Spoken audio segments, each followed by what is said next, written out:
با درود و مهر، نخستین جلسه آموزش تار ایرانی در خدمتتون هستیم.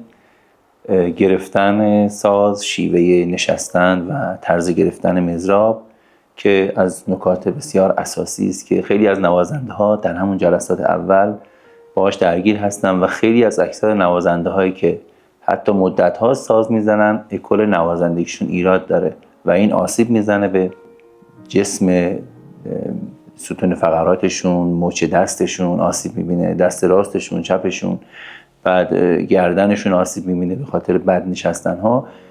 اینو میپردازیم به طریقه صحیح نشستن پشت ساز و نواختن. صندلی که انتخاب میکنید خیلی مهم هست. پاهاتون خیلی راحت زمین قرار بگیره، آویزون نشه. اگر قدتون کوچیکه، با سن پایین ساز میزنید، حتما صندلی استاندارد خودتون رو پیدا کنید.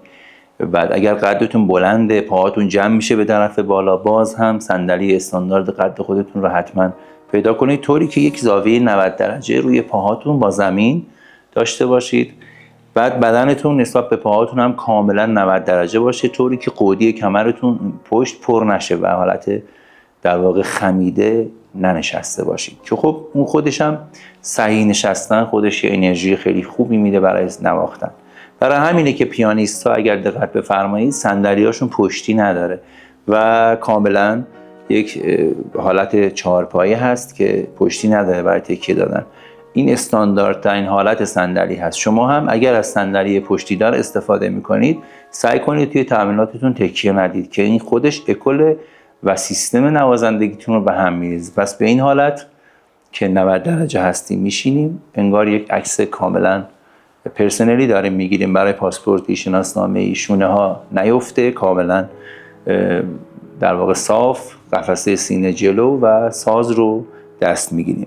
ساز تار اگه دقت بفرمایید 2 تیکه کاسه داره که کاسه جلویی نقاله کوچیک روی پا قرار میگیره و وزن ساز دسته با کاسه عقبی کاملا تقسیم میشه، یعنی گرانیگاه ایجاد میشه در اصطلاح فیزیک و فشار روی دست چپ، وزنی روی دست چپ ایجاد نمیشه.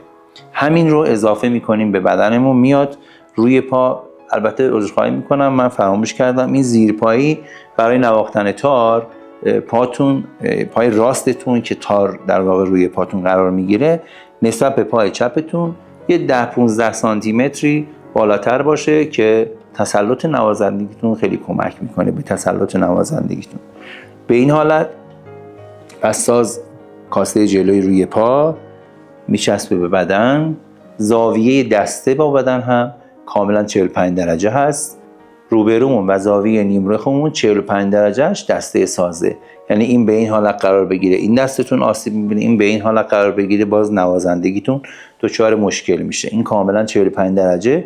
برای اینکه راحت بدونید 45 درجه حالا اندازش 42 درجه 50 درجه حالا گیر ندیم، این دسته ساز روبروی زانوی چپتون قرار بگیره کاملا و ساز صفحش نباید دیده بشه توسط نوازنده، یعنی این به طرف بالا به طرف صورت نوازنده نباشه.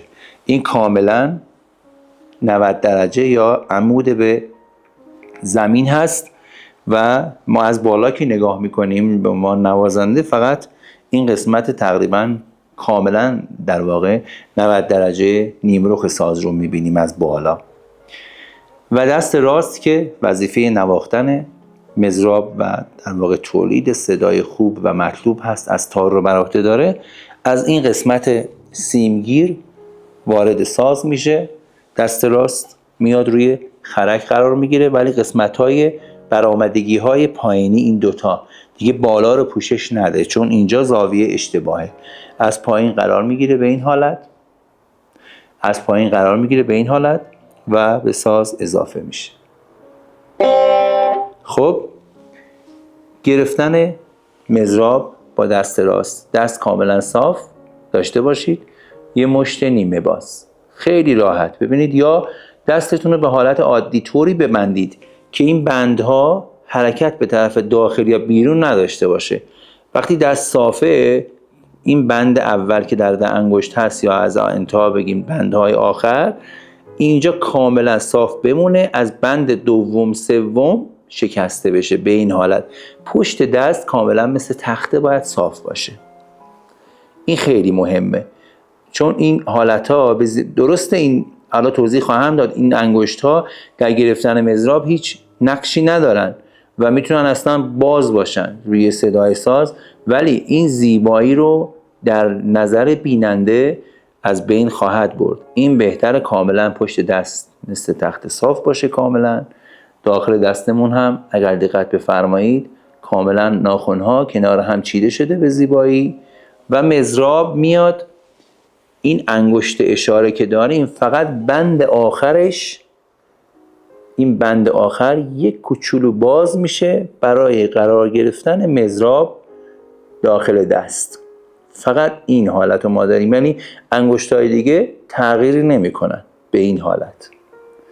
اضافه میشه به دست.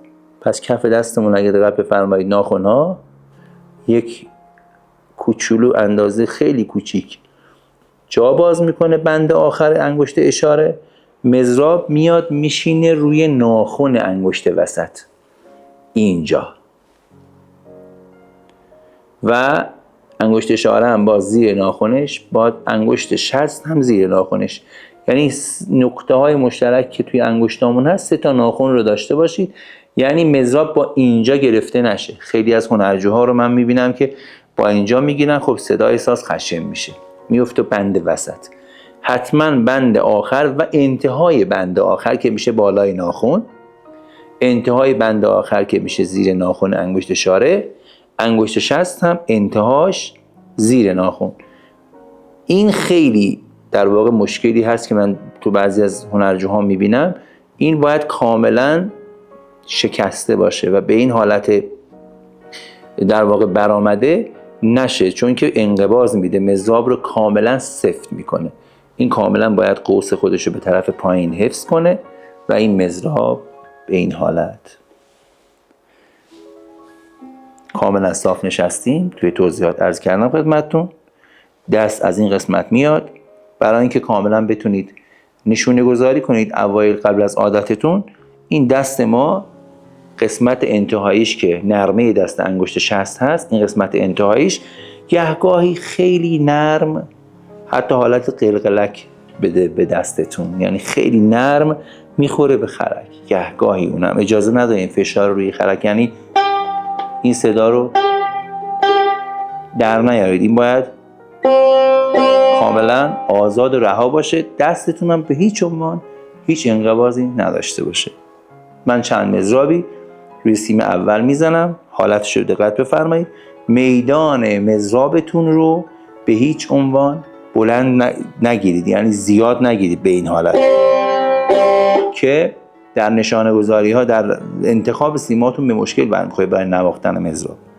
خیلی کوتاه از روبروی سیم وسط حرکت میکنین، چکشی بسیار نرم با زیر مضراب روی سیم نواخته رد شده و زیر تقریبا با 1 سانتی متر فاصله اینجا ایست میکنید یا قفل میکنید. ببینید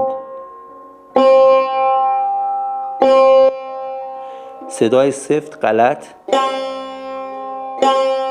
صدای درست نرم و بسیار بسیار مضراب دست ما شله، اصلا بیفتم ایرادی نداره. گهگاهی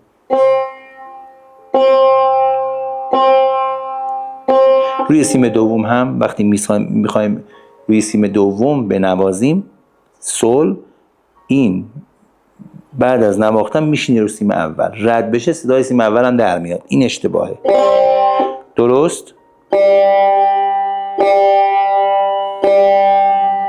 رو سیم آخر هم بدون اینکه دست بیاد بالا، خیلی مهمه، بدون اینکه دست بیاد بالا اینجا همینجا قرار گرفت، فقط این قسمت که مضراب رو گرفته قسمت جلویی دست میاد بالا و روی سیم سول قرار میگیره بعد از نواختن. پس شد دو. کوک معمول تار هست، کوک های خیلی متفاوتی داره. الان دو سول بم که شما تو تمرینتون 2 تا در واقع تمرین رو در نواختن مضراب لحاظ کنید. یه تایمی رو برای خودتون انتخاب کنید، 5 دقیقه روی سیم اول، 5 دقیقه روی سیم دوم، 5 دقیقه روی سیم سوم. بعد حتما ترکیبش هم تمرین کنید. دو سول بم، دو سول بم، تا اینجا.